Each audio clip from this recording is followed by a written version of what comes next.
Assalamualaikum warahmatullahi wabarakatuh. Nama saya Firdo Asif Bahtiar dengan NIM 112110950. Mata kuliah Penganggaran, nama dosen Bu Neng Asia, SMM, tentang UAS membuat video dari tanggapan acara webinar kemarin, yaitu dengan topik strategi penyusunan anggaran yang efektif di era ketidakpastian ekonomi. Baik.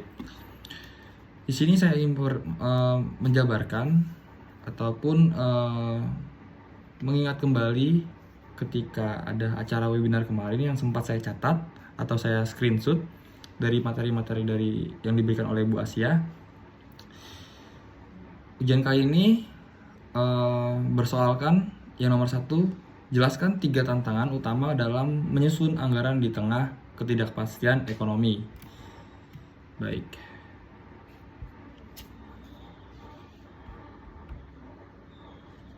Yang nomor 1 jawabannya ialah dengan cara faktor-faktornya. Yang satu itu ada ketidakpastian pendapatan, pemotongan anggaran dan penundaan proyek. Yang kedua ada kenaikan biaya tak terduga dari bahan baku dan logistik. Dan yang ketiga yaitu perubahan kebijakan fiskal ataupun pajak. Begitu dari jawaban soal nomor 1.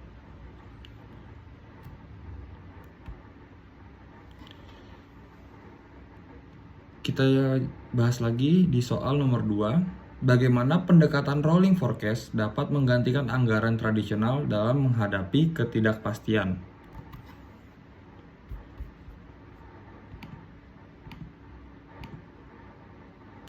Oke.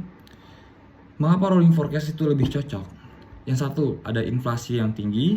Yang kedua, ada fluktuasi nilai tukar. Yang ketiga, ada resesi ekonomi. Yang keempat, ada krisis geopolitik yang telah dijabarkan di materi Bu Neng Asia kemarin. Saya jelaskan dari inflasi tersebut. Inflasi tinggi tersebut adalah forecast diperbarui dengan asumsi harga terbaru, menyesuaikan strategi harga atau biayanya.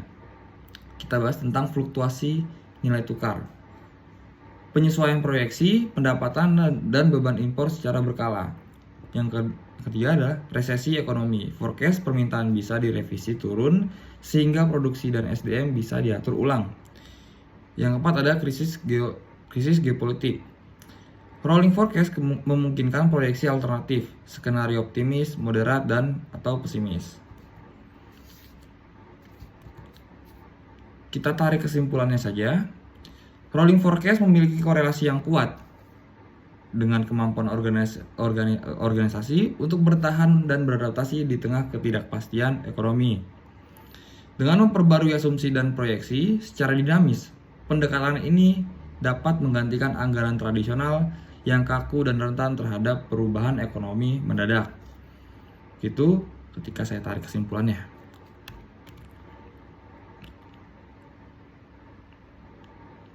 Contoh nyata korelasinya yaitu, misalnya perusahaan manufaktur yang menggunakan anggaran tradisional menetapkan pembelian bahan baku dari luar negeri pada harga tetap. Namun, saat nilai tukar tiba-tiba melemah karena konflik geopolitik, biaya impor naik menyebabkan kerugian. Sedangkan rolling forecast perusahaan dapat yang pertama, menyesuaikan estimasi biaya setiap bulan atau kuartal. Yang kedua, mengubah strategi sourcing atau mencari pemasok lokal. Dan yang ketiga, menyesuaikan harga jual dan volume produksi. Oke, kita bahas di soal nomor 3. Analisis peran skenario planning dalam penyesuaian anggaran perusahaan di sektor retail yang terkena dampak perubahan pola konsumen pasca pandemi.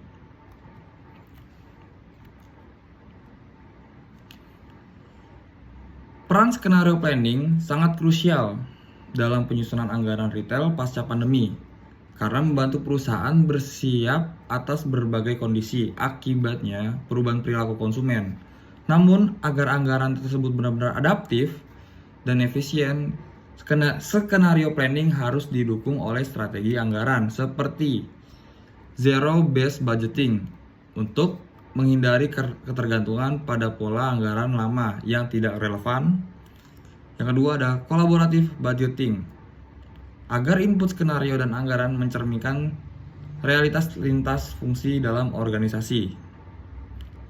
Begitu yang dapat saya sampaikan dalam tugas UAS kali ini. Ada 3 soal. Sekian dari saya ucapkan pamit. Assalamualaikum warahmatullahi wabarakatuh. Terima kasih banyak.